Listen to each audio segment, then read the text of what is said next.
vlog for the first week. It started as a pretty intense week, actually. So Tuesday, I'm sure some of you guys saw it on Twitter, but on Tuesday, I woke up, I went to work at 5 in the morning, got off at work at noon, and then I just kind of hung out, put slow cooker in the chili, just like kind of minded my own business. And then a couple hours later, I had my first PT session with Kate, which was amazing. We kind of talked about who I am as a person when it comes to my, physical day. So the kinds of things I do at work, I'm always on my feet. She went over some interesting topics, like asked me questions like, how do I sit when I'm with my arcade stick? And you never really think about those sorts of things, and I thought that was really interesting to cover. So she's helping me come up with a routine for essentially my warm-up before I play, stuff to do in between sets, and then stuff to do when I'm cooling down. She's also going to kind of help me incorporate a few new things for my everyday life. So I'm a power lifter.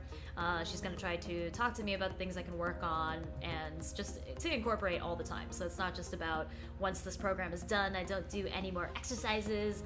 It's more about kind of a long term. So here's what we're going to build together, and then here's how we're going to use it, and then I take that knowledge with me after the program is done and continue to utilize essentially all the things that we come up with.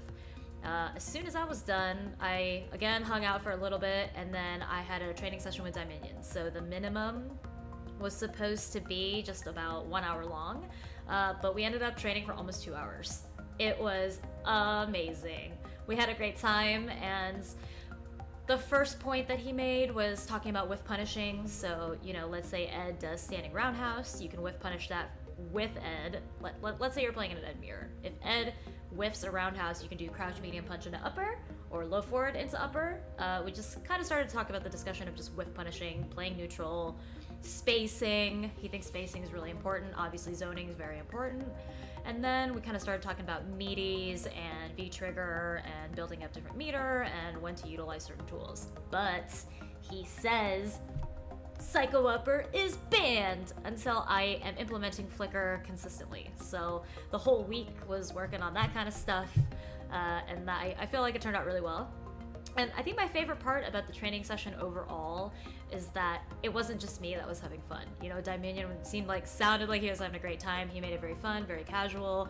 We talked about life, how things are going, but we also discussed Ed as a character and kind of just the nature of Street Fighter V. But he sounded like he was having a great time. And the most important thing is that I think he's been taking a break. I don't know how long it's been, but he's been taking care of his own life, health and wellness. And I told him, I was like, I'm trying to do the same thing, but now it's learning how to incorporate a practice regimen, like a practicing regimen and a training regimen, and it's kind of hard. It's definitely a commitment, and it's new for me. For him, it's not new at all. I mean, I was a tournament organizer for 4 or 5 years, and now all of a sudden, well, not all of a sudden, but I decided to come back into Street Fighter V as a competitor. So he's like, well, I don't know anything about that, but he definitely has a lot more experience than I do, and the whole getting over your nerves and, kind of asked him about that. I was like, well, the nerves, getting over my nerves and dissolving them, that's the worst part. And he's just like, well, that just comes with experience, right?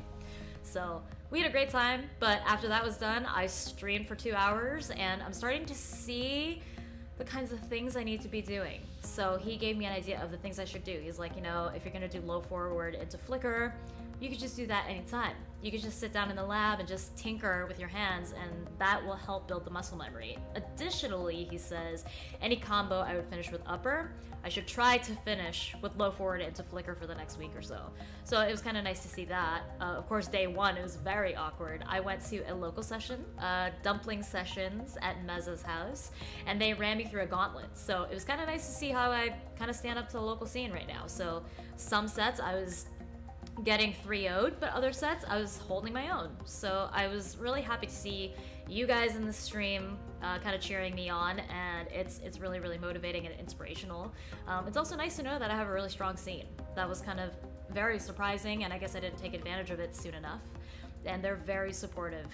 That was one of the biggest things. I mean, as a woman at the FGC, you're kind of scared sometimes. And I remember even attending majors, and sitting down and trying to play casuals with someone, and them, not taking me seriously. They're like, this girl probably doesn't really want to play. She probably doesn't know what she's doing. But the nice thing about a strong local scene, also like being familiar with some of the people, is that they know that I'm serious. They know that I'm willing to put in the work, and they're there to help me do it.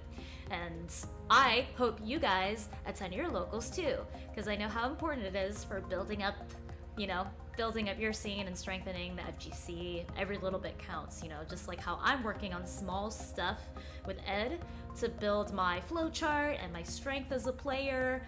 All those locals are gonna matter. So attending your local is that small little piece that you contribute to making the FGC stronger as a community, right? So I'm starting to see that more now. I mean, I always attended majors, I ran majors, I did all this stuff for major tournaments, and I just, it's not that I forgot, it's just that I never really lived in a place that had a super, super strong scene that comes out, that shows up.